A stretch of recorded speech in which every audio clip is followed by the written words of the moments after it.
Lads, welcome back to the Kosi Arsenal podcast. My name is Kosi. Welcome back to a brand new video. Mikel Arteta has revealed that Arsenal will be willing to go and do a major deal in January should an opportunity arise. And one of the areas that we are looking at is the attack. But of course, he says primarily the team had focused on defense, but now with Saka's injury, a major signing, a big signing is inevitably unable to be ruled out should an opportunity arise. Hit the like button, subscribe to the channel as well.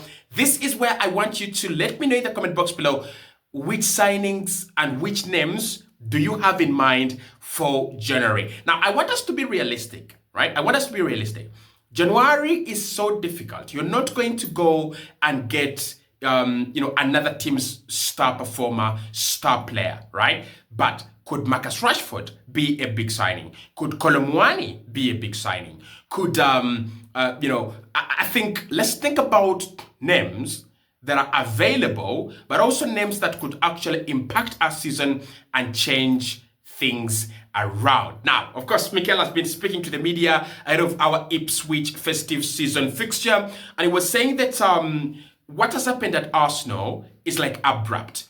Raheem Sterling is injured, Saka is injured, and we didn't anticipate this. So now we have to be open at opportunities on the market. We have to be open at situations externally. Initially, when we suffered the Bukayo Saka injury, Mikel thought that it could be fixed internally. And he was thinking maybe Havertz, he was thinking Martinelli, Gabriel Jesus, Ethan Nwaneri. He was thinking that one of the lads could actually come in and do a job.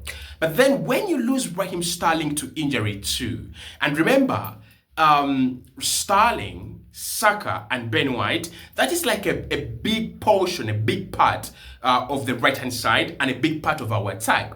So if you have three of them out, that leaves you with Timber and Odegaard, because Tomiyasu is injured too. So that leaves you with Timber and Odegaard, and possibly Partey, who has deputized at right back on a couple of occasions.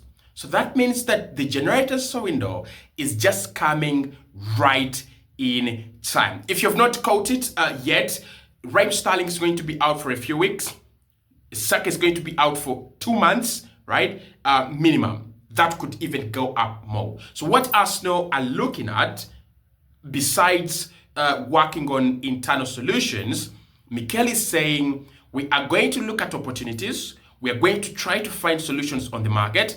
And if one arises like this, we are ready to go and do the deal. So this actually puts us in a very, very interesting position, because if you are looking at a Saka replacement, if you're looking at a Saka backup, that is a major signing. That's going to be a big signing. I do not think that we are going to go and get an 11 million pound guy or a 12 million pound guy to replace our most important player.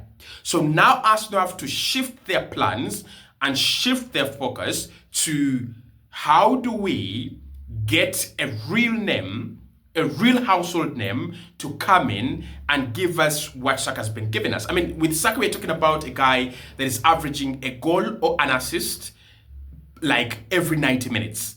That is irreplaceable. Like, in the world of football, you don't get that. Especially for a guy who's younger, than 24.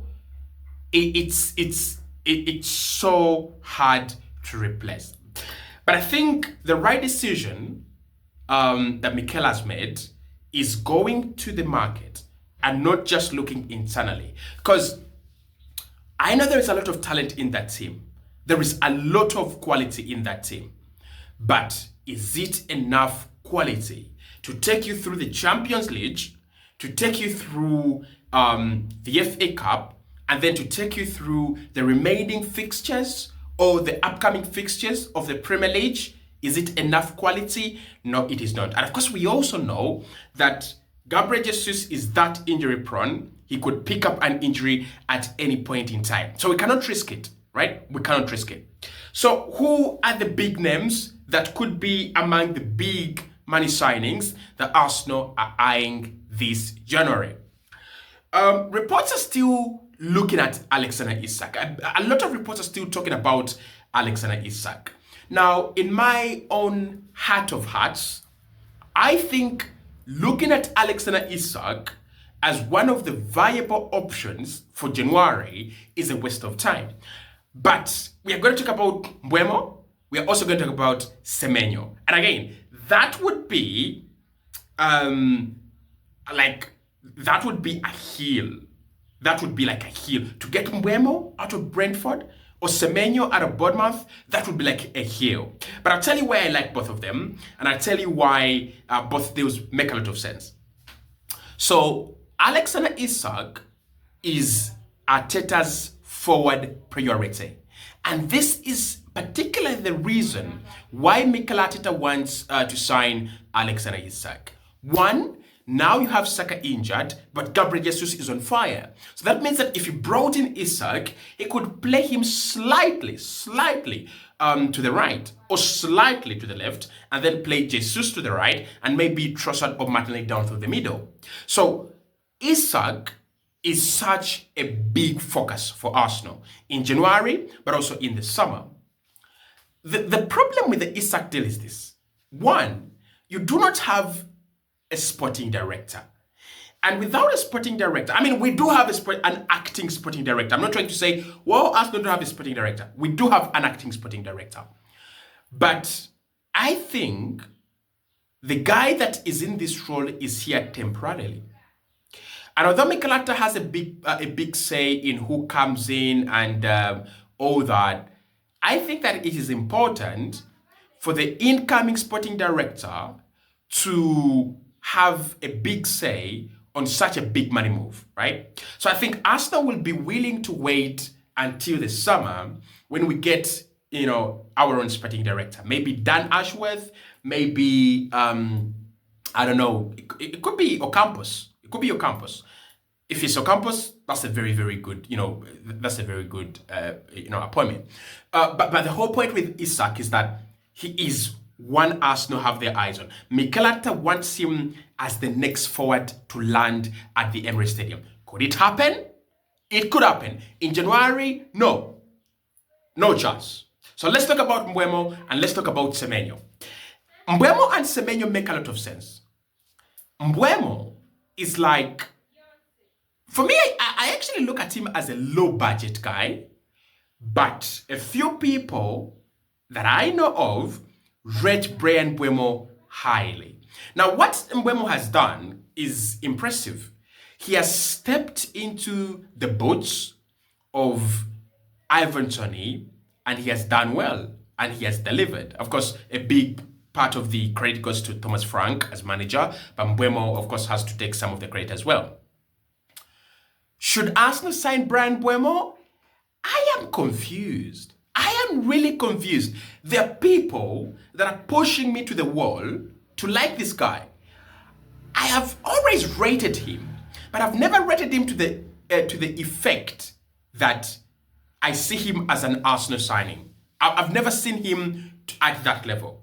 I've always seen him as a guy that can come in and do a job at a club like Newcastle, at a club like Tottenham. But should Bryan Mbeumo be a point of focus for Arsenal in January?